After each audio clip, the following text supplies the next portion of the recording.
Che Guevara. A ruthless revolutionary is intent on destroying the United States.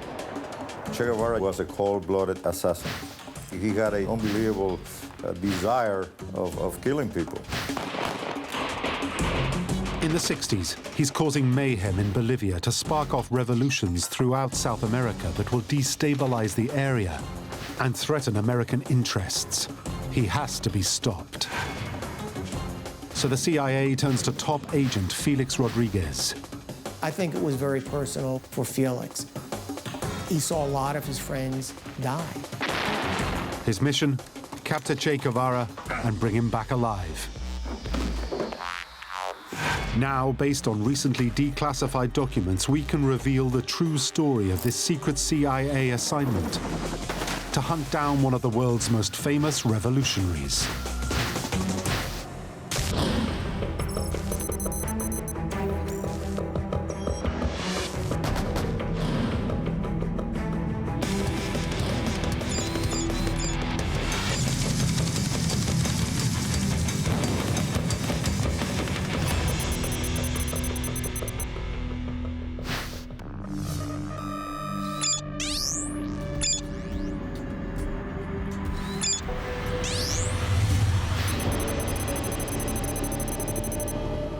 In a remote area of the southern part of Bolivia, a unit of government soldiers are out on a routine patrol. Suddenly, out of the blue,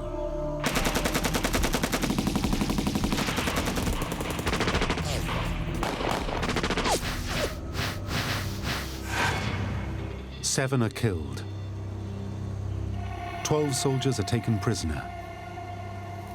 The Bolivian soldiers are losing an ever-widening war against one of the world's most notorious revolutionaries, Che Guevara, who is determined to spread chaos.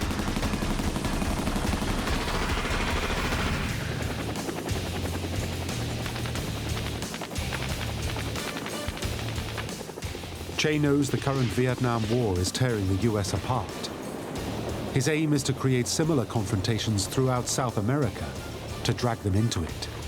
This, he believes, will allow communism to finally triumph. He wanted to create 100 Vietnams for the United States so that the United States would be putting out fires.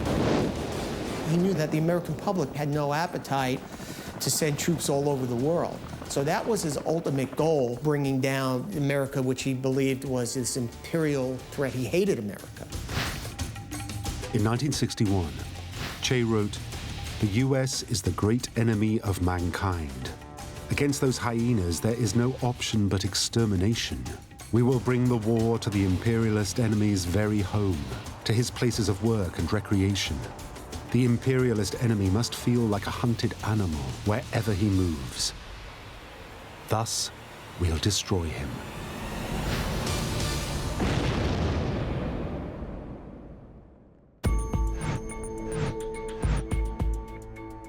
Born in Argentina, Chay is a professional revolutionary communist. He was this mysterious figure. I wouldn't say to the extent of Osama bin Laden, because there were differences. But really, the goals were the same, to bring down the United States. He fights against the US-sponsored coup in Guatemala. He leads the Cuban Revolution with Fidel Castro and overthrows the US-backed government. If you were going to be a revolutionary, you had to be a hard person. You had to be dedicated. You had to believe in what you were doing, and he truly did. To students and revolutionary youths the world over, he is a hero, a freedom fighter. He was young, he was handsome, he was articulate. He had this reputation. Chay believes the United States backs right-wing dictatorships, and those dictators exploit their own people. Only armed resistance, he argues, will address this imbalance. And that's what made him really popular among the masses, or amongst college kids in the United States, that kind of idealism, that indeed we are an egalitarian society and we're going to level the playing field, so to speak. He's writing how-to books on revolution that are being used by revolutionaries all over the world and being read on college campuses in the United States. He was the picture of revolution. But to others, Chay is a cold-blooded killer. When we think of Chay, we think of him in the beret with the limpid eyes. But the real Che Guevara was a gangster, murderer, killer. And now in 1967, Chay's brought his armed revolution to Bolivia. The Bolivian government was afraid. They were getting reports from the countryside that there were men speaking a different kind of Spanish, and they had large sums of money, and they were doling it out, and they were trying to buy a huge amount of supplies. They have soldiers out on a routine patrol, and all of a sudden, they're ambushed. And it didn't happen once, it happened several times. His successes early on terrified the Bolivians because they didn't have the military to combat it. The Bolivian soldiers are reeling under the attacks from Chay's men. All their equipment was old World War II surplus stuff. They were in desperate need of some modern equipment, but mostly they were in desperate need of some modern training. Desperate for assistance, the Bolivian president reached out to the US. The CIA, monitoring developments closely, is concerned that if Chay's revolution in Bolivia is successful, communism could sweep through huge countries like Brazil and Argentina. Bolivia borders 5 other South American nations, and from Bolivia, that could be the epicenter of a revolution that would spread from Bolivia all throughout South America and Central America. If this happens, it will bring communism right into America's backyard.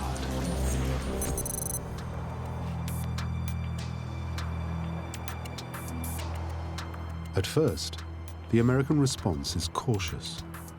Clearly, they need help. But we didn't want American soldiers going into the field and dying, because we're already engaged in Vietnam, and we did not want that to escalate into South America, into our hemisphere. Just 17 Green Berets have flown in. Their mission is simply to train the Bolivian soldiers.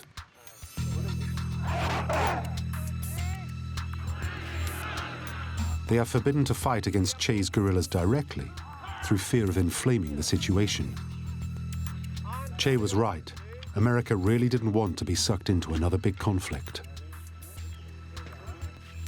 It was a classic Green Beret mission, which is send, special forces into an area, train the locals, get them really up to speed militarily, train them in the intricacies of war and counterinsurgency, and let them do the fighting. For the next 4 months, the US instructors, many veterans of Korea and Vietnam, train the Bolivian soldiers. The men that come to camp are Bolivian conscripts, and most of them had maybe a 4th or 5th grade education. So now you're trying to teach basic concepts to people who don't even have basic math skills. The military has a term for training. It's crawl, walk, and run. And when the Green Berets got to Bolivia, the Bolivian army was crawling. They did a lot of physical training because a lot of the campesinos didn't have the physical strength that they needed, so they would climb ropes, obstacle courses, and then as they got out of the crawl phase where they were able to use their weapons correctly and patrol correctly, then they got into some walking. They really had to build this Bolivian military from the bottom up in order to be at the level they needed to take on these guerrillas. They teach them how to march, shoot, move at night, detect booby traps, fight hand to hand, and avoid ambushes. Building aggression and building them into soldiers was a key part of the training. So we instilled a very aggressive spirit into them. You got to be tough. You got to, once the shooting starts, don't sit down. I'm in Bolivia, you were forced to serve. So I think you had to start the training by building that aggression and that fervor to fight the enemy.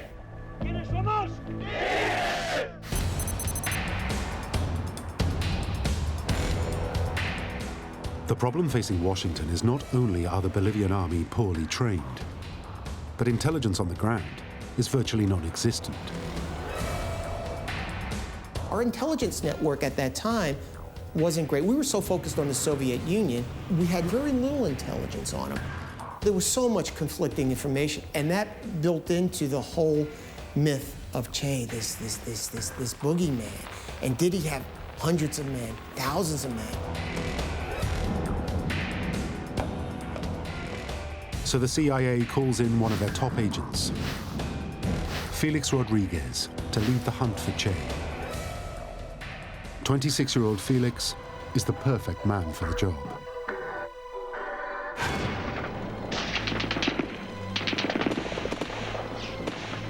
Born in 1941, Rodriguez was a victim of Castro and Chay's revolution in Cuba. He and his family were forced to flee when the communists seized power in 1959. My uncle, who was a senator in Cuba, so he had to leave the same day to the United States in his boat. And of course, they ransacked his house. And then when I started looking at what was happening in my country, that's really what decided me to do something about it. Felix left school to fight against Castro. He felt a motivation to go and do this. It was very important to him, and he's been fighting communism ever since. I think it was very personal for Felix. He saw a lot of his friends die. He saw a lot of their businesses confiscated. He saw a lot of good people hurt. The young Rodriguez develops a deep loathing for Che Guevara. Really, he was a cold-blooded assassin. He had an unbelievable desire of killing people. He always hated the United States tremendously.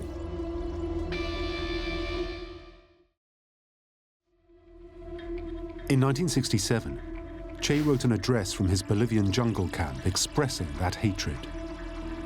Hate as a factor in the struggle, intransigent hatred for the enemy that takes one beyond the natural limitations of a human being and converts one into an effective, violent, selective, cold killing machine. Our soldiers must be like that. A people without hate cannot triumph over a brutal enemy.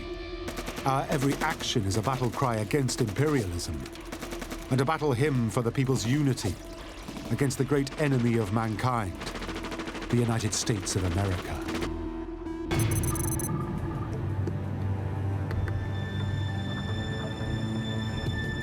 Rodriguez is summoned to a meeting with the CIA in his hometown, Miami. He is told that his mission is to gather intelligence on the rebel force and help the Bolivians track Chay down. One thing is made very clear to him. His job is to bring Che Guevara back, alive. Felix was recruited because he had a long history working with the CIA at that point. He had been part of the advance teams that went into the Bay of Pigs, and then he had also worked on some other operations to try to overthrow Castro. So he was well known in the Cuban exile community and was well known by the CIA and had worked for them in the past. And he was a prime candidate mostly because of how eager he was to take part in a mission like this. For Felix, the thought of going down there and possibly capturing Chay, it was the opportunity of a lifetime. It was his chance to give back to the United States and to right what he felt was a wrong to his country.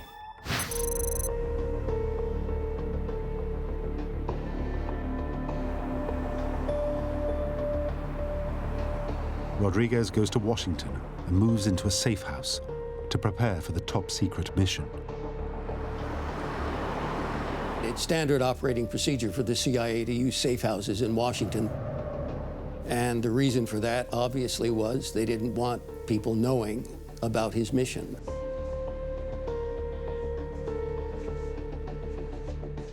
Rodriguez is then given what little intelligence the CIA has on Chay.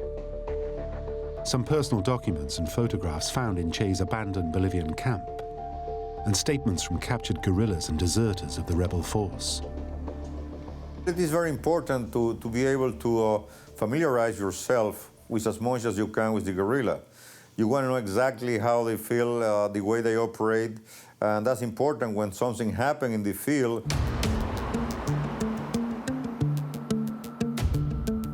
As the days go by, Rodriguez slowly builds a picture of the rebel force. He learns that there are approximately 40 to 60 guerrillas operating in a 75-mile-wide corridor, stretching for over 200 miles in a remote wilderness area in southeastern Bolivia. They are well-trained, confident rebel soldiers. Despite the Green Berets' training, the Bolivian soldiers are no match for the guerrillas.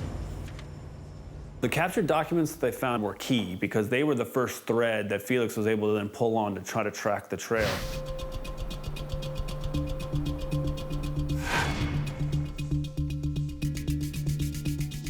In the course of his preparation, Rodriguez starts to focus on one particular rebel, a man named Paco.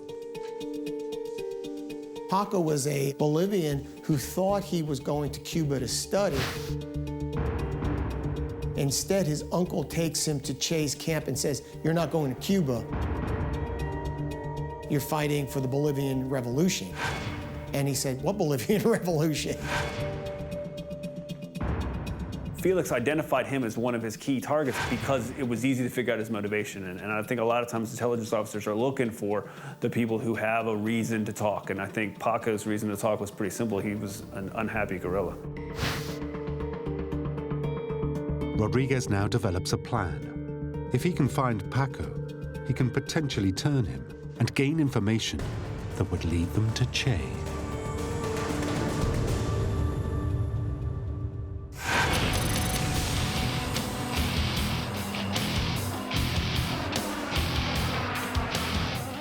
Special intelligence agent Felix Rodriguez secretly enters Bolivia. His cover, a businessman named Felix Ramos. The hunt for Che Guevara is finally beginning. But the clock is ticking. From March through to July 1967, Che and his guerrillas strike the Bolivian soldiers at will with devastating effect. They were overmatched by these Cubans who had really honed their craft not only on the Cuban Revolution, but also later in the Congo and some other places.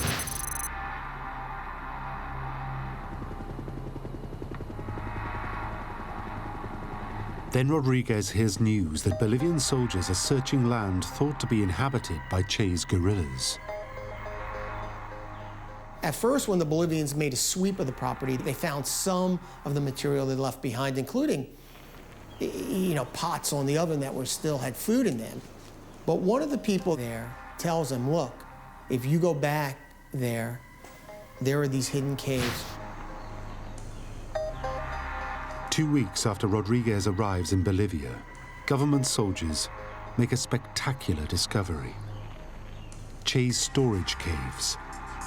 They contain a treasure trove of information on the rebel force. Felix was able to convince the Bolivians that it was a good thing to take evidence, not to burn it.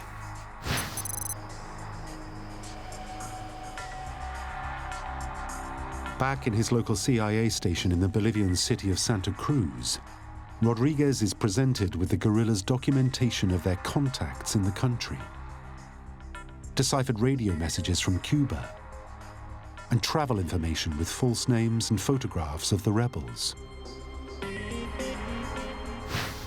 One of the things that Felix understood about counterinsurgency is that revolutionaries like to keep journals and make notes. And what he was able to do was exploit these papers, because the exploitation of intelligence, when you pick it up from a guerrilla camp or a cave or off the body of a dead guerrilla, it can prove hugely valuable.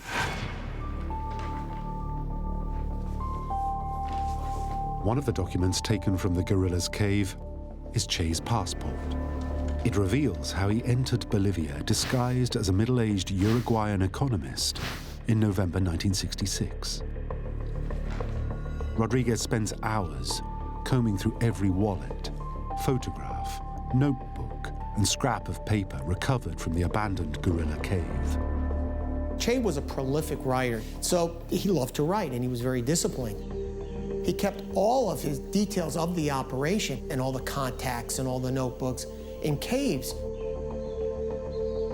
Every day, Chay carefully records the events of his guerrilla campaign in his personal diary. His captured writings provide Rodriguez with a valuable insight on how and where Chay's guerrillas operate, who his colleagues and collaborators are, and what Chay is thinking. From a military point of view, we had 3 new battles with losses for the army but none for us. The morale of the guerrilla movement is growing stronger, and if handled well, will certainly guarantee success. Chay chose Bolivia because it was a central part of South America. And what his hope was to start the revolution there and then be able to spread it out into the rest of South America. They believe that if you have a small group of men who are really dedicated and they start the revolution in a rural area, they can recruit the peasants, and that would spread throughout the countryside and eventually make its way to the cities. And then they would take over. Chay's writings reveal plans to create a major uprising using the Bolivian peasants. But as he reads on, Rodriguez discovers Chay's strategy isn't working. The locals are not joining them. The peasant base has not yet been developed, although through planned terror we can neutralize some of them. Not one enlistment has been obtained. Rodriguez realizes that Chay has wildly miscalculated. He has focused his operation in the wrong part of the country. Chay should have chosen the area around Bolivia's capital city, La Paz. There are really 2 Bolivias. There's the Bolivia that's really active around La Paz, and you have tin and copper mines, and you have unions that are there, and you have the university system and students. That would have been ripe for revolution. But Chay, for some reason, he picked this area of Bolivia that was remote, that was scrubland. He picked an area where the peasants, the poor farmers, spoke a different language. They really didn't speak Spanish. And so when he came into the area, they were very suspicious of outsiders. People were just looking to eke out a living. They were just looking to survive. They had no idea what revolution was.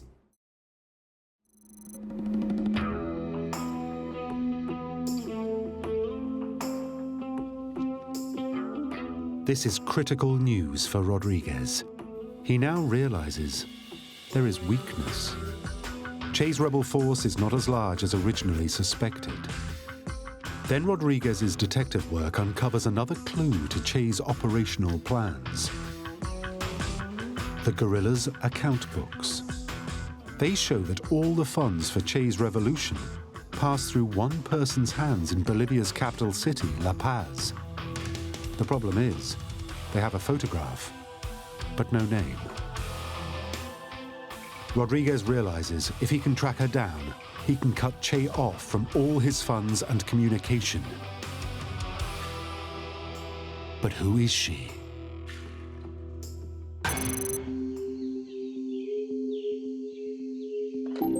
Then, a critical piece of intelligence comes through to Rodriguez's CIA station in Santa Cruz. In a remote area of the country, a local farmer reports that he's spoken to some guerrillas. They had turned up and asked him where they could safely wade across a swollen river to get some supplies. The guerrillas had no support from the people because they attempted to contract with a farmer who was going to give them a safe way to cross the river. So they were using the locals to help, while the locals sold them out to the Bolivians.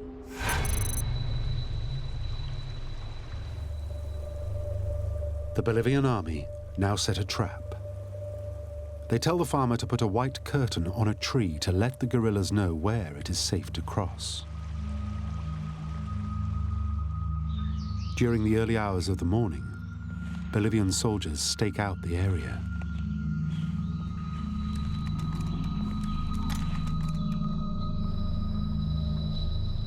From his base in Santa Cruz, Rodriguez urgently calls the Bolivian commander and tells him that it's vitally important that any prisoners taken are kept alive so he can interrogate them. Felix understood that you don't get intelligence by killing people. You get intelligence by making them your friends and eliciting information from them, and he was very good at that.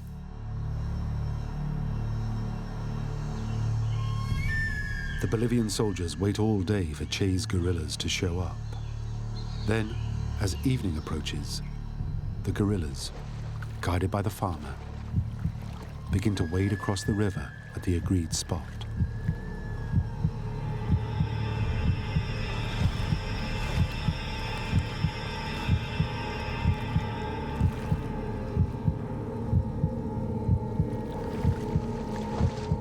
As they reach midstream, the Bolivian soldiers open fire.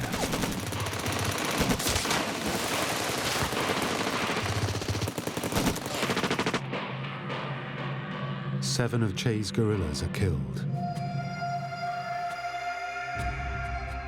At the end of the battle, they were able to pull 2 survivors, 2 men who were wounded. One is executed.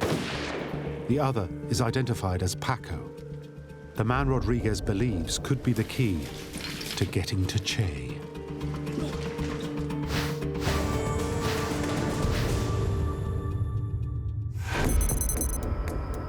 Rodriguez receives the news of Paco's capture.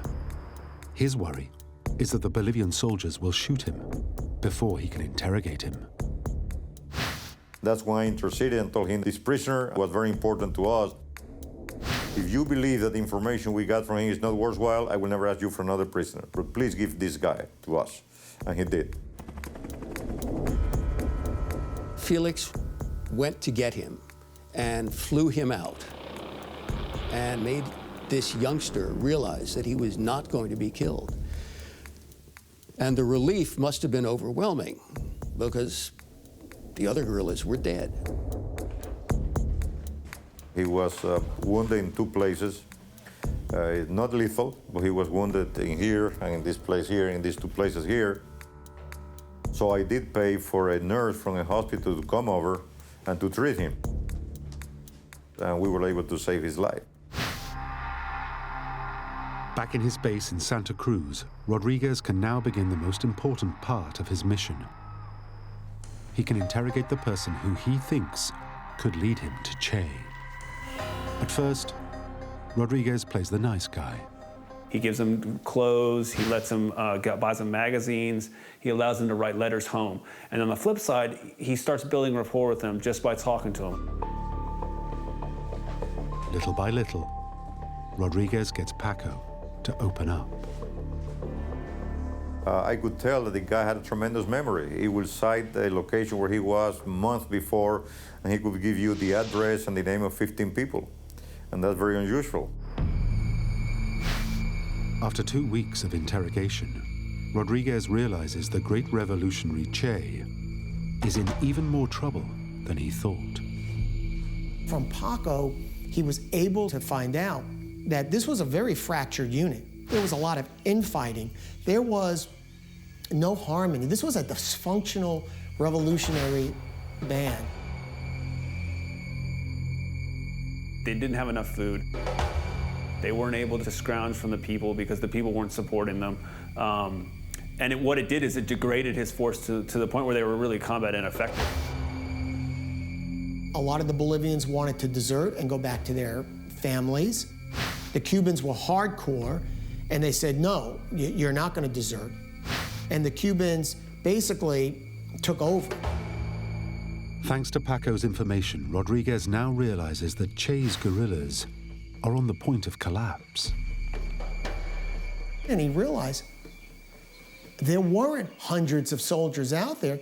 There was this small unit, they were a ragtag unit, and really, it wasn't whether we're going to beat them, it's we need to get Chay.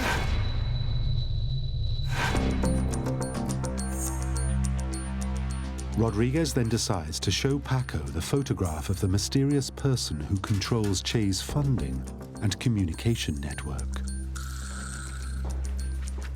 So I brought these pictures to Paco, and Paco was the one who identified Loyola Guzman and told us, this is La Coyola Guzman, who is from the university. Loyola Guzman, 25, a graduate of the elite Communist Party activists' training school in Moscow, a member of the Bolivian Communist Youth. She is Chay's key contact and financial organizer, working out of a secret cell in Bolivia's capital city, La Paz. This is a huge breakthrough for Rodriguez. He calls in the Bolivian soldiers to arrest her, but she refuses to talk, saying she would rather kill herself than betray her comrades. Despite her silence, CIA agent Rodriguez has won a victory. By capturing Guzman, he has cut Chay off from his funds and communication. Rodriguez has them exactly where he wants them. The rebel force is now completely isolated and on their own. All the CIA need to do is initiate an operation to finally bring Chay to his knees. But Rodriguez still doesn't know where Chay is.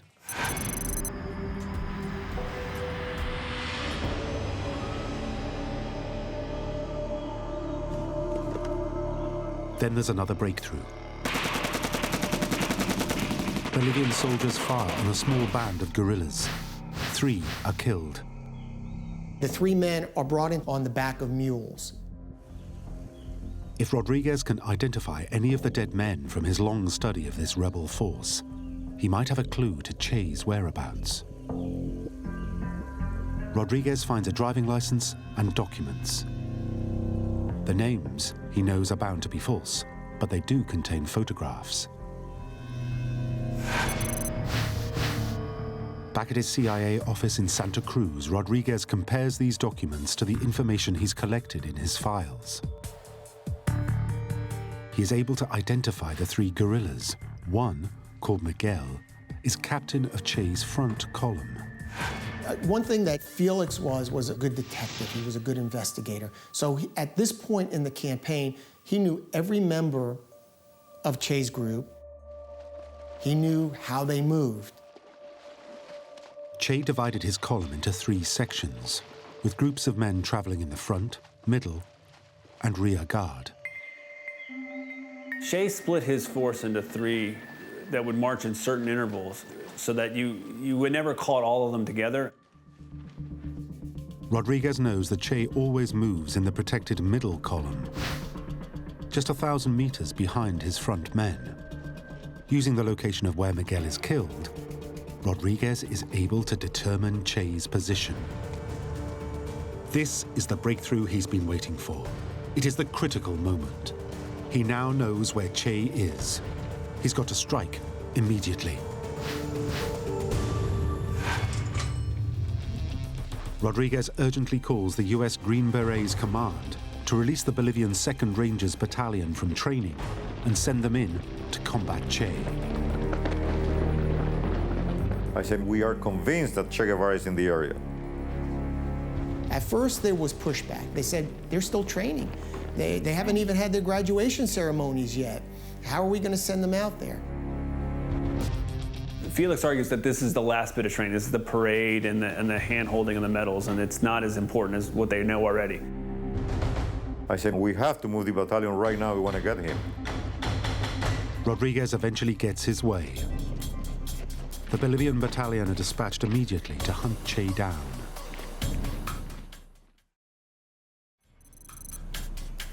Rodriguez receives information from the Bolivian command that there is a band of 17 guerrillas holed up in a ravine, somewhere deep in the Bolivian countryside. The area that they were working in was a very rough, mountainous area. It was not like dense jungle the insurgent could hide very well in. the Bolivian army starts to move in. Chay was really trapped in this valley, and by now the Ranger Battalion was in the area hunting him down, using the techniques, the training they received from the Green Berets. Chay and his guerrillas discover they are now completely encircled by the Bolivian troops. It is the key moment in the campaign. Tactically, it's perfect. It's exactly what they were trained to do, which is they set up a blocking position on the high ground, and then they sweep through the canyon, trying to flush Chay out. The continued pursuit, and that's what they did. They ran these guys into the ground, literally.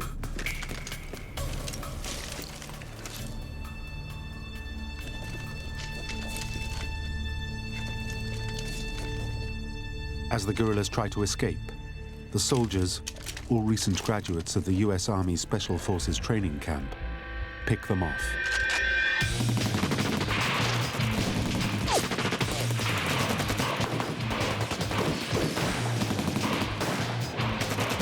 Chay's rebel force is now locked in a heated battle, and the tide is turning in the favor of the Bolivian army.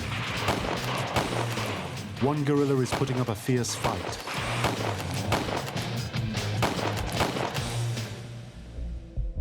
A bullet strikes him in the leg and he collapses on the rocks. As the soldiers ask him to identify himself, he shouts, "Don't shoot me. I am Chay Guevara, and worth more to you alive than dead."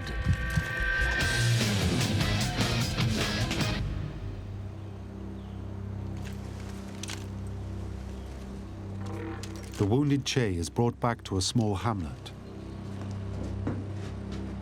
He is kept under guard in a schoolhouse until the Bolivians decide what to do with him.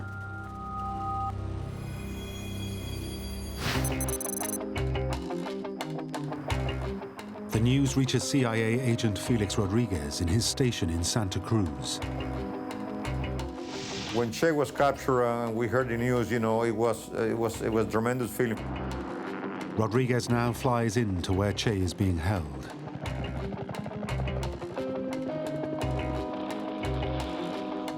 The first thing he does is photograph all of Chay's captured documents. And that's important because when Chay surrenders, he has this knapsack, and it has his diaries, because Chay is a prolific writer, and every day he would sit down and write another diary entry telling all about the campaign. And Felix Rodriguez recognizes immediately just how important this is. He's going to start taking pictures of the diary for the CIA so they can process it. These pages document in detail Chay's 11-month military operation in Bolivia and his revolutionary thoughts. It will help to inform the CIA on how communist-backed guerrillas plan and cement their armed revolutions. But then Rodriguez learns something alarming. The Bolivian officers holding Chay are threatening to execute him. This is directly against Rodriguez's orders to keep him alive so the CIA can interrogate him. Felix's mission there, though, is really to try to save Chay's life, because the CIA at that point had told him before he left, we want this guy alive. If you can get Chay alive, get him alive. Rodriguez now appeals to the Bolivian military's top brass to halt the execution. The answer comes in a coded call, sealing Chay's fate. We had a very simple code: 500 Che Guevara, 600 dead, 700 alive. Rodriguez is given the code 500 for Chay, 600 for dead. Chay is to be executed.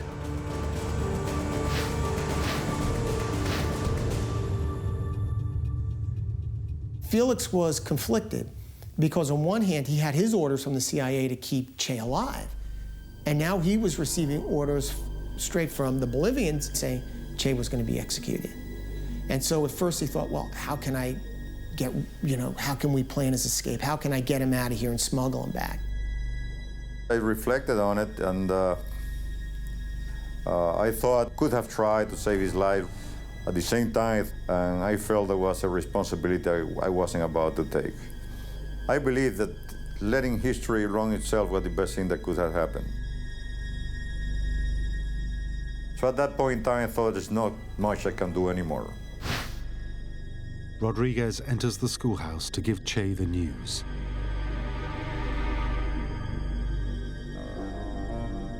These two men have been playing a lethal game of cat and mouse.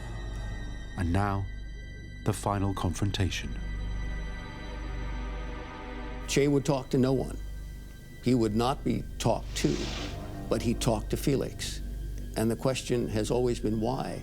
And to me, the answer is that Felix treated him like a man.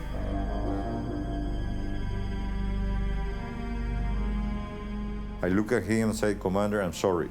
I tried my best." He perfectly understood what I was saying. He turned white like a piece of paper. But he said, "It's better this way, as you have never been captured alive." And then he changed the expression and said, "And if you can, tell my wife to remarry and try to be happy." That was the last word.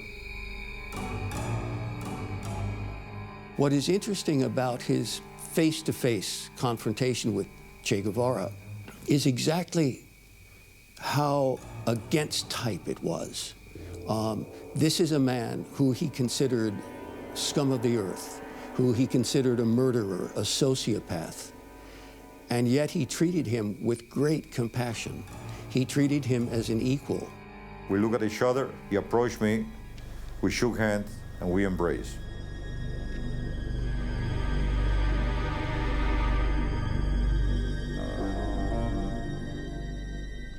Rodriguez asks if he can take a picture of the two of them side by side. Chay agrees.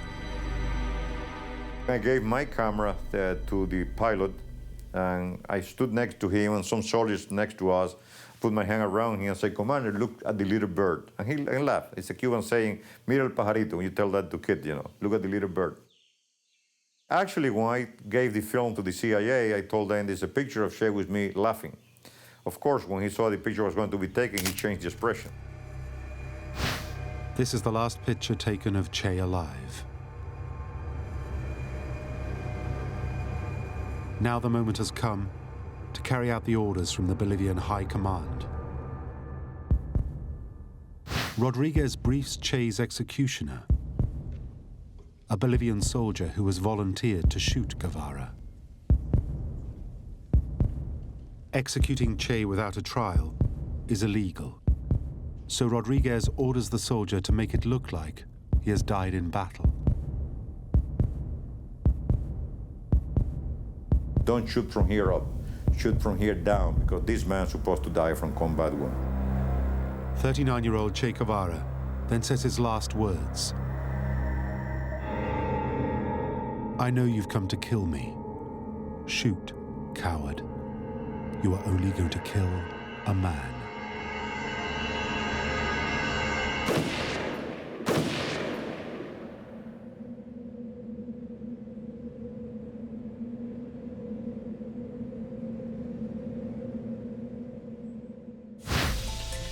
So ends the life of one of the most famous revolutionaries of all time.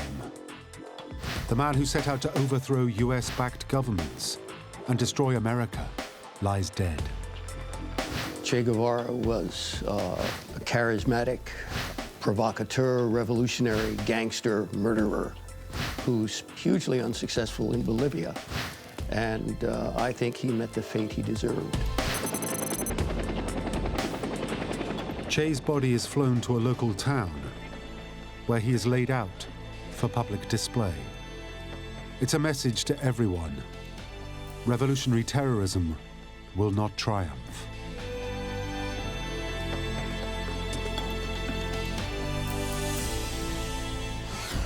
Back in Washington, the CIA views this as the perfect operation. They've been stalking Chay for over 10 years and have now finally ended his reign of terror. For the Americans, I think it was some relief. He had been a ghost for so long, they had tracked him for so long, and they knew that he was such the heart of this exporting of the Cuban-style revolution. to be able to have him gone and not be able to start a revolution in there was I think, greeted well.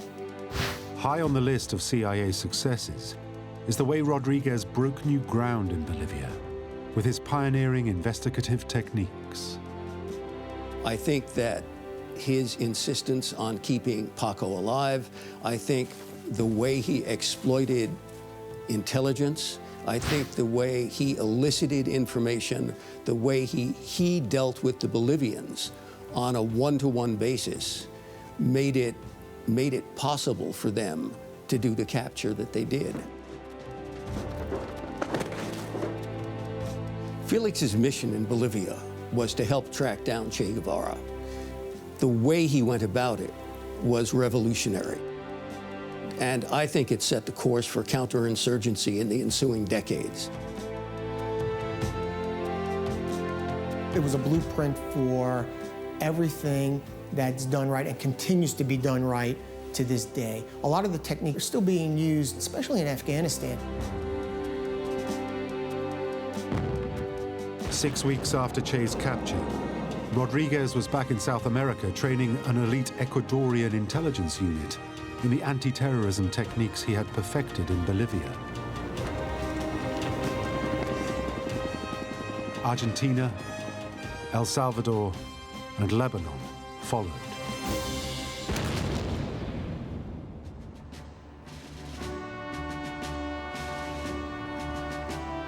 In 1969, the man who caught Che Guevara became an American citizen and enlisted in the United States Army. During the Vietnam War, he flew over 300 helicopter missions and was shot down 5 times. He received 9 crosses for gallantry by the South Vietnamese government.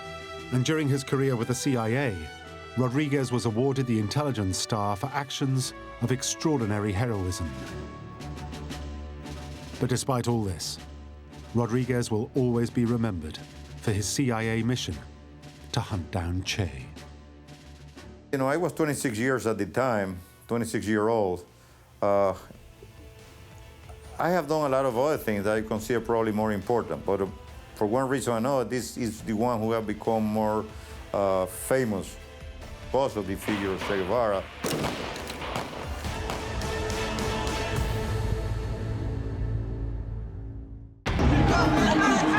Iran, 1979. The worst hostage crisis in American history begins. Unknown to the world at the time, US Embassy staff escape and find their way to the house of Canadian diplomats, where they spend 85 days in hiding.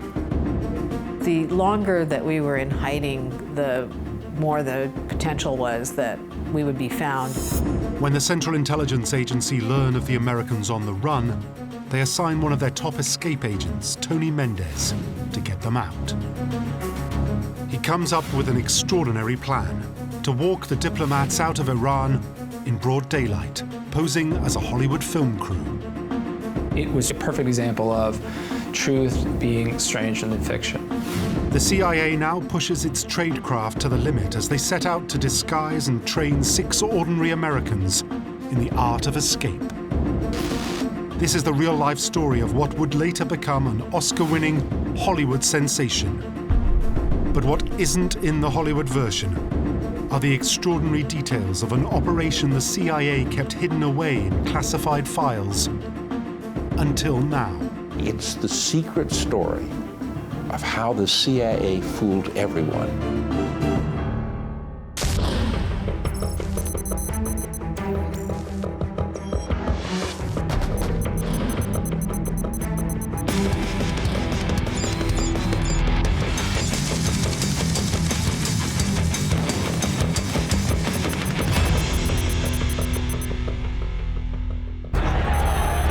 In late 1979, thousands of anti-American protesters in Iran are gathering outside the US Embassy. Demonstrations against America are common. Iran is still in the throes of an Islamic revolution, and America is being accused of aiding and abetting the hated exiled dictator, the Shah Reza Pahlavi. This is one of hundreds of protests organized by militant revolutionary students. But this time, it's different. Few of them had makeshift weapons, bike chains or a baseball bat, though some of them did have pistols. Massive crowd, 1,000 people, roaring, "Down with America, death to Carter." Inside the embassy, staff can see the disturbance from the office windows. Shortly after 9 a.m., the chains of the gate are cut. A small breakaway group of student militants heads for the main embassy building, the Chancery. They broke the window and they were able to enter into the basement. The Iranians made their way up to the second floor, had captured some Americans and said, "Let us in, otherwise, we'll harm these people." Adjacent to the Chancery is another building, the Consulate.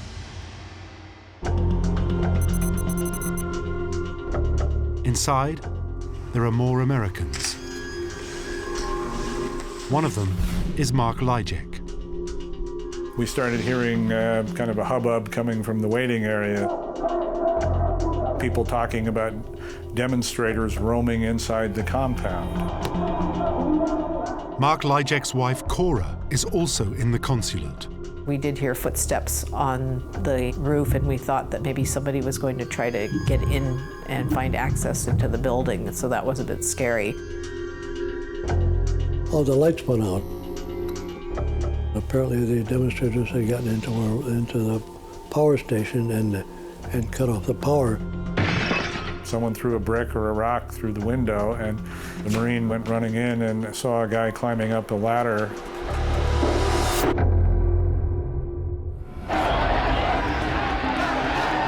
The diplomats now realize that the embassy compound is completely overrun by demonstrators. At first, one of the US Marines guarding the consulate advises them to stay inside the building. They hear on the radio that armed militants are trying to kidnap the rest of the Americans. They now know that they're in grave danger.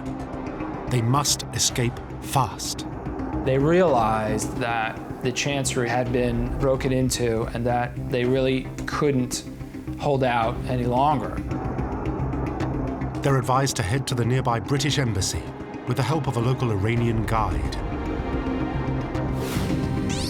So they make their way to a side door of the consulate that leads directly onto the streets of Tehran. Only steps away are thousands and thousands of angry Iranian protesters.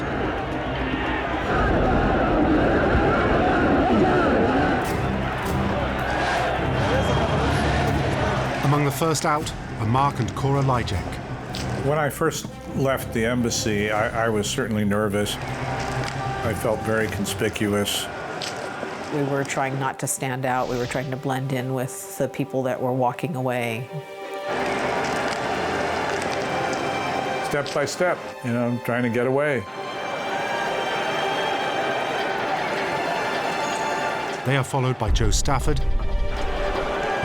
his wife Kathy, and Bob Anders. The five avoid the angry crowds now behind them and head southwest towards the British embassy, led by their Iranian guide. She pulled me to the side, and the rest of our group also went to the side, and she says, there's a demonstration, we can't go there. We saw a demonstration there, so we decided that was not a good idea. In the end, they head to Bob Anders' apartment and remain there, terrified of stepping back onto the streets of Tehran.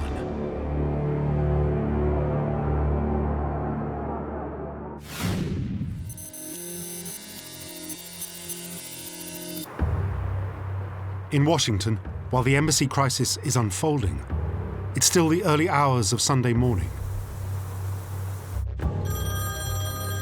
Calls from Iran begin to trickle in to the State Department. The president is alerted as dawn rises. and so is the Central Intelligence Agency. Upon receiving the information that the embassy had been overrun, the CIA would have immediately been concerned for the safety of its people. By the time America wakes up, the revolutionary students have declared a victory. Day one of the world's biggest ever international hostage crisis has begun. They were paraded in front of the cameras, and this was a big victory for the students. I mean, they were very surprised that they'd actually been able to pull it off. 66 Americans are now being held hostage at gunpoint.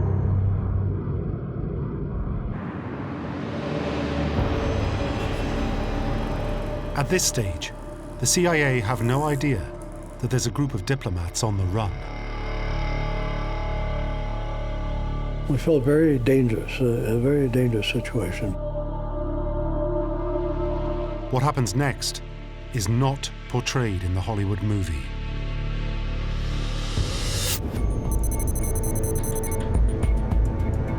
After their first night in hiding, the escapees make a nail-biting series of overnight stays at 5 different locations in Tehran.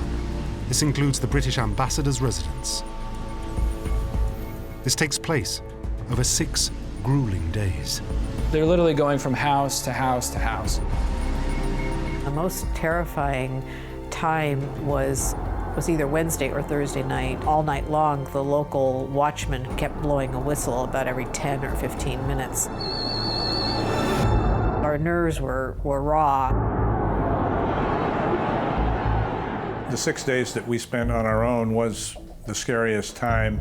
The Iranians were rounding people up because the other Americans that we'd been in touch with in the first days, who were still out, were gradually being arrested, seized. Desperate, and with no idea what to do, Bob Anders remembers a friend in the Canadian embassy and gives him a call. His name is John Sheardown. Bob said, well, I'm not alone. There's 5 of us. And John said, bring them all.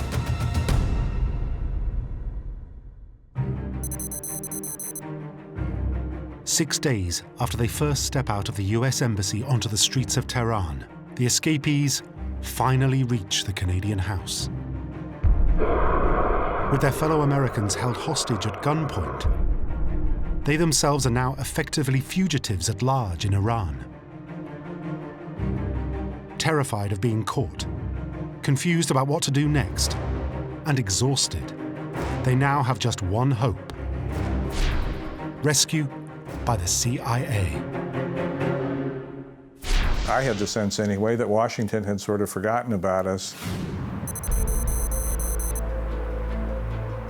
1 month after the embassy takeover, and the State Department is still consumed by the ever-worsening hostage crisis. The American hostages. No act has so galvanized the American public toward unity in the last decade as has the holding of our people as hostages in Tehran.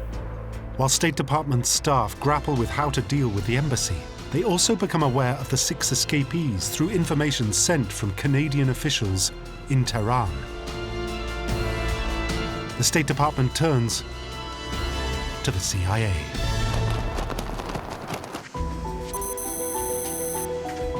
In early December, a series of top-secret flash cables arrive on the desk of an intelligence officer called Tony Mendez. Flash cables are the highest priority communications, usually restricted to wars or the most urgent of information. Tony saw these cables on his desk, and at the top of them were these marked flash, which you almost never see. In fact, some communicators, he told me, can go their whole careers without ever seeing one. The flash cables are about the escaped diplomats.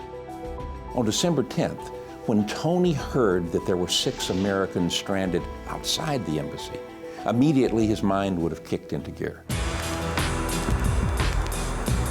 Tony Mendez is a rising star within the CIA. He's carried out numerous undercover rescue operations, which the agency call exfiltrations. or extracting assets out of dangerous places. His job was getting people out of tough spots, rescuing people from dangerous areas. He's known as the Master of Disguise and works in a highly secretive specialist department known as OTS. OTS is the Office of Technical Service, and they are the CIA's gadget makers. These are the people in the film James Bond, which would be the Q. You know, these are they give the equipment. With the arrival of the flash cables, Mendez and the OTS are about to receive their biggest challenge yet.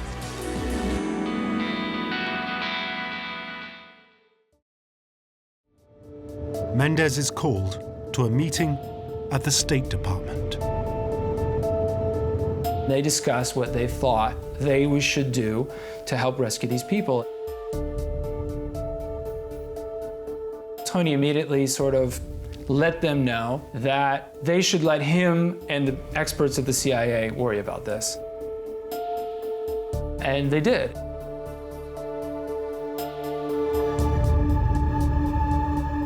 The rescue is now in Mendez's hands. Along with his team of specialists at OTS, he sets to work on a plan that will get them out in broad daylight. The first problem: the escapees are American, and the Iranian authorities will be on the lookout for any Americans trying to leave the country. The U.S. is the hated enemy. The second problem is that the diplomats are untrained in spy tradecraft. They simply won't have the ability of accomplished agents to suddenly adopt an alien identity. They were completely unwitting of this black world in which people can be exfiltrated. So Mendez wants to find them a plausible reason to be in Iran, which will fool the Iranians, and one which any ordinary English-speaking American can fake. The key is, if they spoke English, what other possible country wasn't Iran mad at?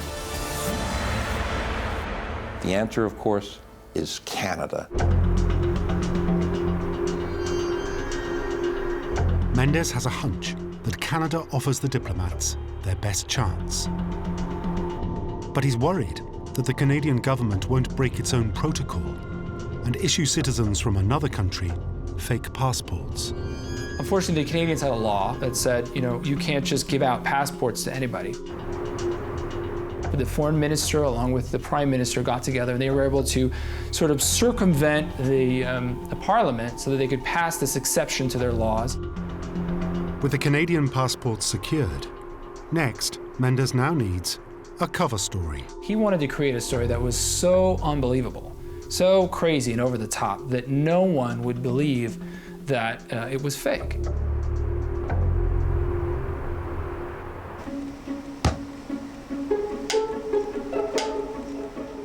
After endless days and nights, searching for the perfect cover story, Mendez hits on an idea. Suppose the diplomats are Canadians who are part of a Hollywood film crew, and their cover story is that they're on a special trip to look at filming locations. Despite the revolution, the cultural sector of the new Iranian government still wants to attract foreign currency, and that includes film investment. The plan is implausible. It's improbable that it would work. It is fraught with problems, and 1,000 things could go wrong. Not the least of the problems is that Mendez knows little about Hollywood film crews. So he calls up an old friend in California, John Chambers, an Oscar-winning makeup artist famous for his effects on Planet of the Apes. So he called his friend, John Chambers, to find out if it would be feasible and what kind of people would go on a location scouting party. And after Chambers ticked off the various jobs that a person would have, Tony realized that it was a perfect solution.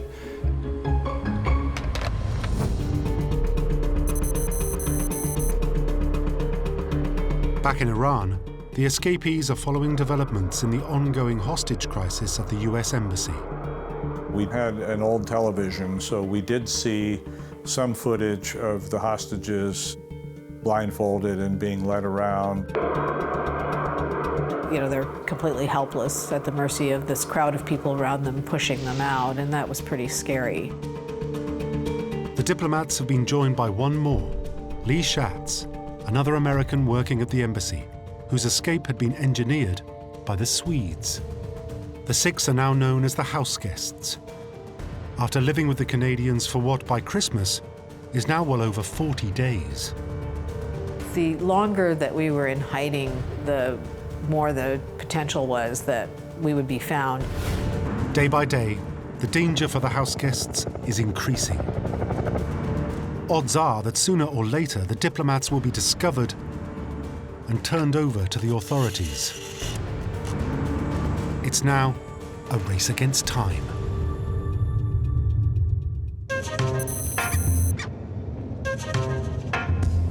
In early January, Mendes goes to Los Angeles on a 4-day trip to execute the first stage of his elaborate Hollywood ruse by visiting his old friend, John Chambers. With him, $10,000 of CIA cash, hidden in a secret compartment of his briefcase. Tony had to come out to Los Angeles to try to put this plan into motion. Goes to John Chambers' house, and they sit down. Mendes turns to Chambers and a colleague of his, Bob Seidel, to help him build up what will look like a genuine Hollywood production from scratch. Bob was really surprised when he shows up at John Chambers' house, and they're sitting in the breakfast nook, and then here's a CIA officer saying, we have to rescue some Americans who are stuck on the lam in Tehran. You know, like that was not what he expected that morning. The 3 work fast and quickly find the script of an unmade film called Lord of Light. Tony says, this is exactly what we need. It kind of has a Middle Eastern feel to it. So he says, let's call it Argo. And they realize that it also has a kind of mythical connotation. Jason and the Argonauts, it's the ship that the Argonauts sailed on. And Tony says, this is perfect. With the script problem solved, next, they need a Hollywood office. We're just coming up here on Sunset Gower Studios. This is the lot that used to be the Columbia lot, actually. And this is where Tony and John Chambers and Bob Seidel took over an office that had just been occupied by Michael Douglas for the China Syndrome, and it was empty, so that's where they set up their fake film production. Mendes names the production company Studio 6, after the 6 diplomats he must rescue. Chambers and Seidel agree to run it on behalf of the CIA.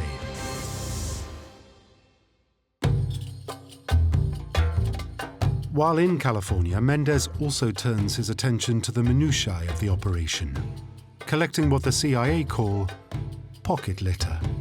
Pocket litter refers to all the tiny details which the authorities might check during the escape. Tony would have had to consider every possibility. Everything from the labels on their clothing down to matchbooks that came from Ottawa, are bits that would be associated either with the movie industry or with Canada. Everything had to support the central cover. Preparations for the exfiltration do not stop here. When Mendes gets back to OTS offices, he draws on his huge team of CIA technical specialists to work on the details. He was supported by literally hundreds of people. He had disguise specialists. He had graphics people. He had document validators, how to talk about forgery. He had individuals that could talk about clothing. What would a Canadian film crew look like?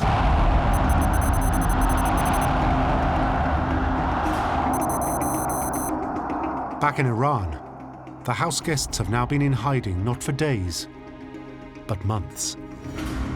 The endless waiting has begun to unnerve them. And by this stage, any small incident is enough to cause huge alarm. We had one incident where a helicopter flew low, very low, over the house. It scared us. We were tense. Even though we were in a safe place, it didn't take much to trigger this sort of flight response or panic, whatever you want to call it.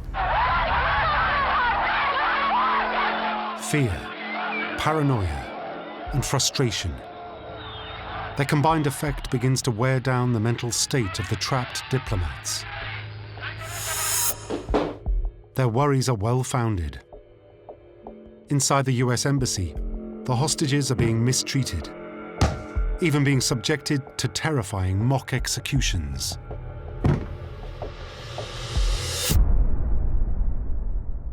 Despite the pressure, the house guests do whatever they can just to get through the endless weeks in hiding. This is helped by their Canadian hosts, the Sheardowns. The atmosphere that was created by the Sheardowns through the family kind of setup that we had, the social events that they did for us, I think they helped us as much as possible have a normal life. I think John realized that in order to keep us mentally healthy, you might say, that there were certain things that they could do. One of them was the routine that we had with the formal dinner and the conversation following. Another was they would have parties for us a couple times a month. They would invite people from other embassies, such as the New Zealanders and the Danish ambassador, people who knew about us, so that we could have normal social interaction with people outside of our very limited circle. Some of their most memorable occasions include both a Thanksgiving and a Christmas feast, enjoyed in the sumptuous setting of John Sheardown's diplomatic house. Due to a strange fluke, the Sheardowns had stocked their basement with alcohol because they were next in line to host one of these embassy functions that the foreign diplomats would have. Obviously that didn't happen because of the embassy takeover that sort of shut all that stuff down, but the house guests had this abundant supply of wine and liquor and these kinds of things, so they often threw themselves little parties and they drank. But there was also a lot of tension, and there were some tense moments when they were worried about being discovered. I felt like we were on the Titanic, and that we didn't know when we were going to hit the iceberg, but unlike the people on the real Titanic, we knew that there were icebergs out there and that it was potentially possible that any day we could run into one. Unable to leave the house and living behind closed doors, the diplomats pass endless hours in whatever way they can. It's just a waiting game. John Sheardown had a big library. We did a lot of reading. I read 27 books during that time. I think Mark Lyjak more than doubled that. We played Monopoly, Scrabble, Bridge. You know, there's always the worry in the back of your mind, you know, that we might be caught. They became a bit stir-crazy. They had to stay inside. There were times when visitors would come over to the house, they would lock themselves in their room, they would hide under the bed. They were very nervous about making an untoward sound, anything that could attract attention. In Washington, the CIA also feel the pressure.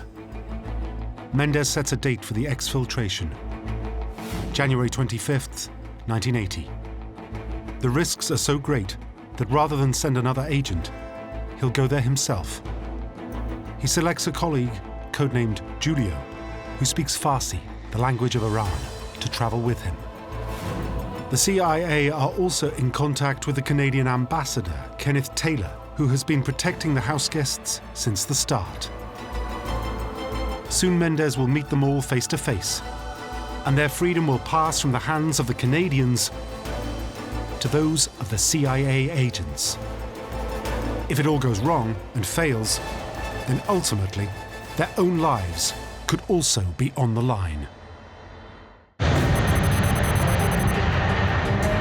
Almost 3 months since the first day of the diplomats' escape, top intelligence agent Tony Mendez and a colleague codenamed Julio arrive in Iran.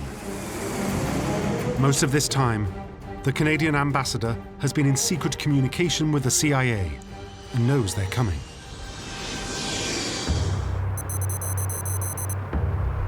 When they arrive at the Canadian diplomat's house, the house guests have no idea what to expect. 2 gentlemen in trench coats showed up, which was appropriate, of course. Tony introduced himself as Kevin Harkins. There was another gentleman with him, but he stayed in the background pretty much.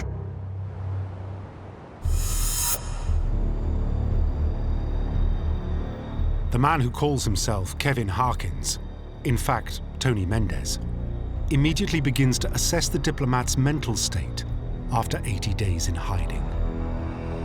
When Tony joined the group, he selectively and very carefully began to analyze each one of them, saying, who is the individual that I least need to worry about, and who do I need to focus on? Mendez is looking out for the weakest link, the person most likely to panic during the escape.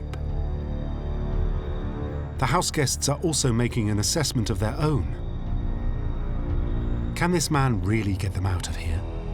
And how?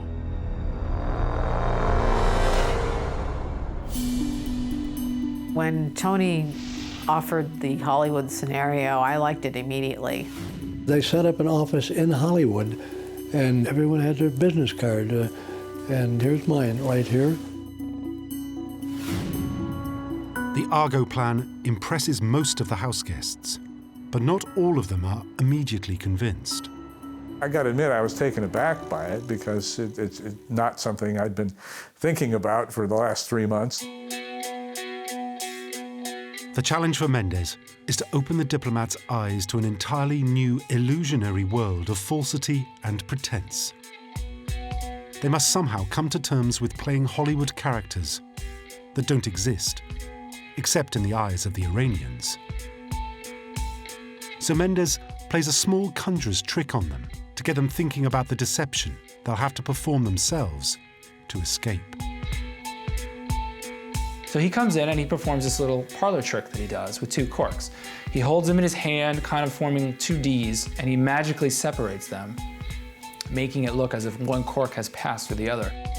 And I know it was just a trick, it was just a sleight of hand, but somehow I was kind of amazed by the little hand trick. I thought, well, he can do this, and he's saying he's got all this experience, so I think that we can trust him. I think he said that's the point of it. It's the whole thing is an illusion, trying to put something over on somebody. You're playing a role, you're a different person, so you're trying to fool somebody, so it's not real, it's an illusion. These are the very first moments that the master of disguise has with the house guests. Just the beginning of the preparations. He knows the Hollywood plan is a big ask for civilians not used to undercover operations. Even so, Mendez issues them with their aliases, the people they're going to have to pretend to be on the day of the escape. Cora Lyjek is told that she is no longer Mark Lyjek's wife, but the Hollywood scriptwriter, Teresa Harris. Someone had obviously read our files because my birthday was my mother's month and day, and it was my year. So it was things that I already knew. And I actually went to school with a woman named Teresa Harris, who shares my actual real birthday. I don't know if that's a fluke.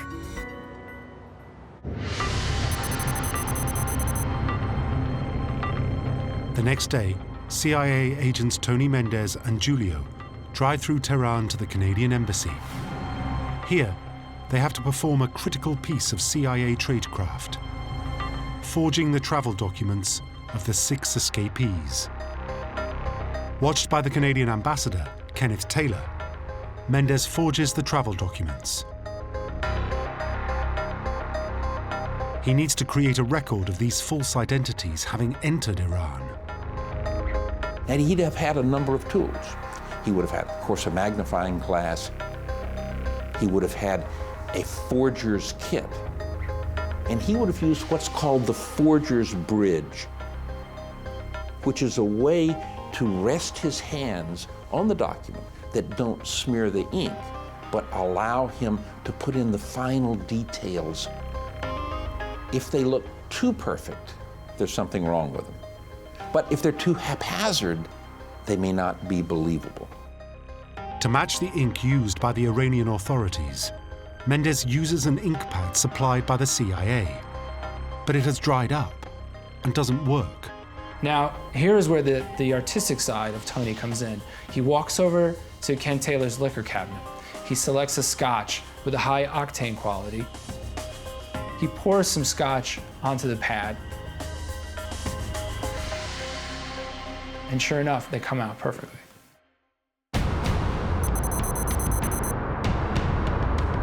It's the final day of the escape preparations.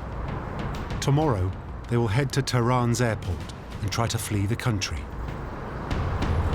But Mendez and Julio are not sure that the house guests are adequately prepared. So on Sunday night, Tony goes back to the Sheerdowns to meet up with the house guests, and he's very surprised by what he sees. What he sees is that the house guests are scrambling through all their clothes, completely absorbed in the characters they will play. They have to transform themselves from bureaucrats into fashionable Hollywood filmmakers. Bob Anders, I think, won the prize, though. I mean, he decided to become very flamboyant. I think he unbuttoned his shirt down to about the middle of his chest. Bob has quite a bit of chest hair, so he displayed that prominently. I'm looking under my shirt, you know, and I thought, well, maybe if I had some kind of a chain, you know, with a medallion or something, and that would fit, you know, that'd be sort of Hollywoodish. And so then I said, yeah, that's the new me, you know, that's Robert Baker that works for Studio 6.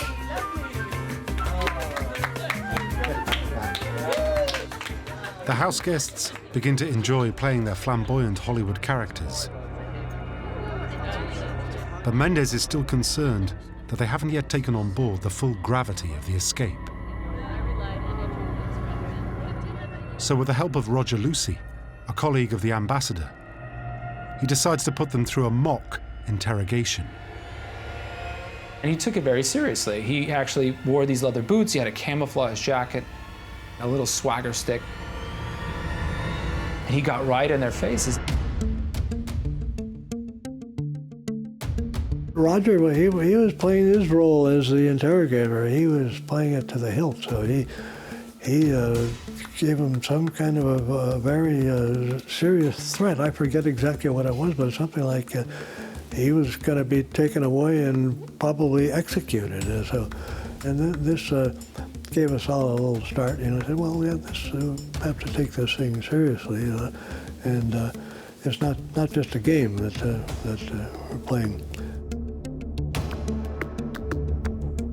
I think the point was to make sure that we had those answers down so fast that we could spit them out and not give us time to think, to remember. They had to be right there.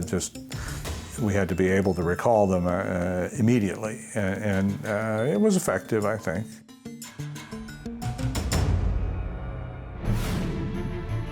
After only 2 days of preparation, Mendez decides the time has come for the diplomats to make a break for it.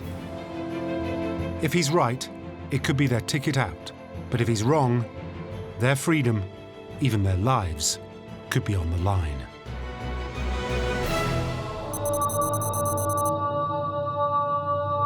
The day of reckoning has arrived.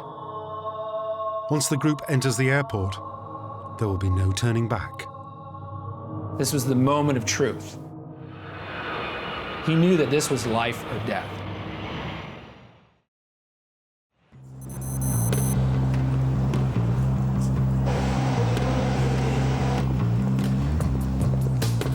As day breaks, Mendez enters the airport, soon to be followed by the 6 diplomats. The initial shock of entering a brightly lit, crowded place after being in hiding for 3 months definitely was something to deal with.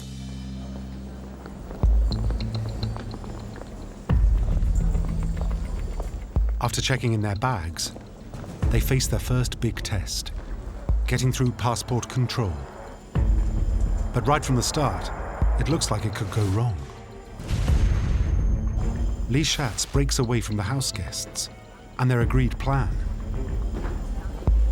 And Lee was sort of standing there, a little nervous. He was beginning to look around, you know, a little worried. The customs official looks at Lee Schatz's passport photo, notices his moustache, and thinks maybe it's a different person. The immigrations officer looked at him, looked at his photo, did a double take.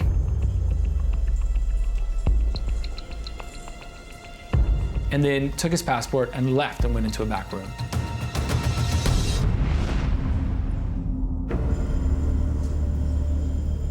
Mendez can only watch from a distance, hoping Schatz won't panic. Tony's greatest fear was that they would panic, they would break cover, they would confess, refuse to go through the screening process, and literally be frozen by fear. And it's this point, even a tiny bead of sweat running off their forehead could betray the fact that these passports weren't legitimate. When the official comes back, Schatz tries to explain that he's trimmed his moustache, and it really is him in the photograph. And he basically told the guy, well, I trimmed my mustache. And he stamped the passport and he let him go. After Lee Schatz, the rest of the house guests file through passport control. But the team are not yet through. Ahead, they still face the riskiest part of the escape, presenting their departure forms at final immigration. All of this work came up to the point is, could the departure forms that they were carrying, would they be matched to the originals? White forms, in theory, filled in on entry to Iran, but which the escapees don't have, must match the yellow exit forms Mendez has forged. If the officials try to cross-check the forms against each other, it will all go wrong. It's a chance Mendez has to take. If any one of the six had failed, they would not only have been arrested, but Tony likely would have been shot. You feel very powerless. When we got to the immigration desk, there was no one there. Cora went kind of in the back there and started yelling. And nobody came, so she yelled again, and this sleepy-looking guy came out carrying a teapot, and he put the teapot down, and he grabbed our passports, pulled the cards out, handed them back to us. He didn't even look at us at all at any point in this process. And we thanked him, and then we headed off to the departure lounge. All six escapees make it through the critical stage. The official hardly looks at the yellow forms that Mendez has forged.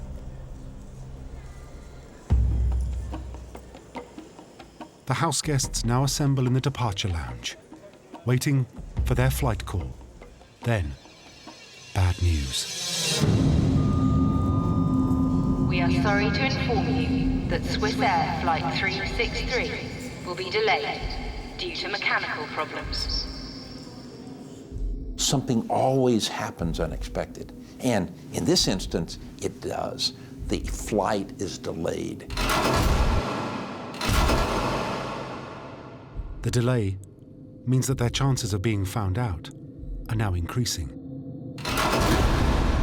Minute after minute, the elite Revolutionary Guards, who Mendez hoped to avoid, are now coming on duty. They're trained to be on the lookout for spies. The delay means that the diplomats must maintain their disguises potentially for hours. You feel very powerless, and that makes the time drag even longer. They don't know, are the Revolutionary Guard onto them? Are they scrutinizing the papers? Are they going to be matching the white and yellow copies? The worry for Mendez is, how long can they maintain their disguises before they give everything away? And can they hold their nerve in front of the feared Revolutionary Guards?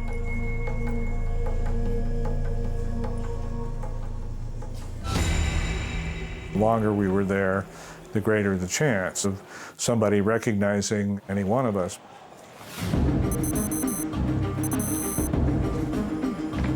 The delayed flight has left the escapees exposed. Kathy, Joe, and Cora Lyjak have more reason to be worried than the others. Because they work in the visa section of the consulate, dealing with Iranians every day, their faces are familiar. They could be spotted at any time. Kathy, Joe, and I had all worked on the visa line. I was worried that just by coincidence, somebody in the airport would recognize Kathy, Joe, or myself. I don't think we were talking very much. We'd kind of gone quiet. We'd done everything we could. We just wanted to get out of that room and onto the airplane. The presence of the Revolutionary Guards, who are now coming on duty, ramps up the pressure to another level. The departure lounge itself is filling up. As the day is progressing, more and more Revolutionary Guards are coming in. They're beginning to harass the people. As they wait, Mendez sees that the Revolutionary Guards are stopping other passengers and questioning them. They're looking for Iranians who are trying to steal wealth and leave the country, but they're starting to turn and look at foreigners as well.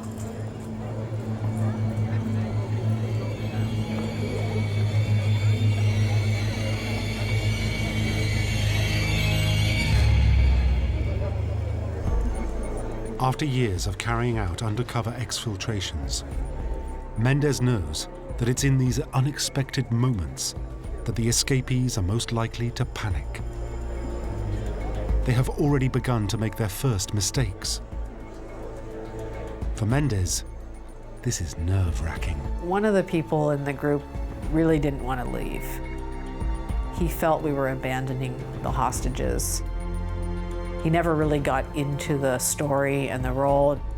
And in fact, when we went to the waiting room, he called me by my real name, Cora. Mark and I moved away from that person and decided to kind of keep a distance from them. Another mistake is when a nervous house guest picks up an Iranian newspaper written in the local language of Farsi. It will be highly unlikely for a Hollywood filmmaker to be doing this. Exactly the kind of giveaway a trained Revolutionary Guard would be looking for. Tony went over to him and said, put the paper down. You should probably not be a Farsi speaker or be able to read it. And he did. He put it down. Mendez cannot afford a third mistake. Just one glance by a Revolutionary Guard at the wrong moment, and they all go down. During the delay, Tony could do essentially one thing to assuage the fears of the six, and that's be calm. Those last 30 minutes in the waiting area seemed to drag on forever. Every minute passing very, very slowly. When they glanced over at him, they couldn't see panic, they couldn't see fear, only the normal countenance, the rock, the steadiness. If you could take your blood pressure at each different point along the line, it's probably pretty high. This was kind of a draining experience going through the airport, and I just wanted to be on the aircraft at that stage. That was it. Finally, at around 8:30 a.m., there's a second announcement. Passengers for Swiss Air Flight 363 for Zurich, please approach the boarding gate. Finally, they hear the announcement. Swiss Air Flight is boarding. We really felt good to actually getting on the bus, going out to the plane. That was beginning to feel that, well, maybe it's really going to work, it's really going to happen. As they leave, there is no dramatic police chase along the runway. Flight 363 takes off without further incident. A few hours later, it lands in Zurich, Switzerland. I wanted to say thank you and goodbye to Tony, but when I turned around, he was gone. I'm not even sure we had a chance to shake hands with Tony and Julio. They went off, and for them it was just another day at the office, I guess, but obviously for us it was a life-changing experience. Tony knows they're going on with their lives, but he knows that this is just one of many operations, and his primary objective at that point is drift off into the shadows. The Argo escape plan is kept secret for 17 years. The files are eventually declassified, and the world would learn of one of the CIA's most extraordinary operations. It's the secret story of how the CIA fooled everyone. Argo is a perfect example of truth being stranger than fiction. I mean, it's hard to imagine that this is real. And I think that was the genius of Argo.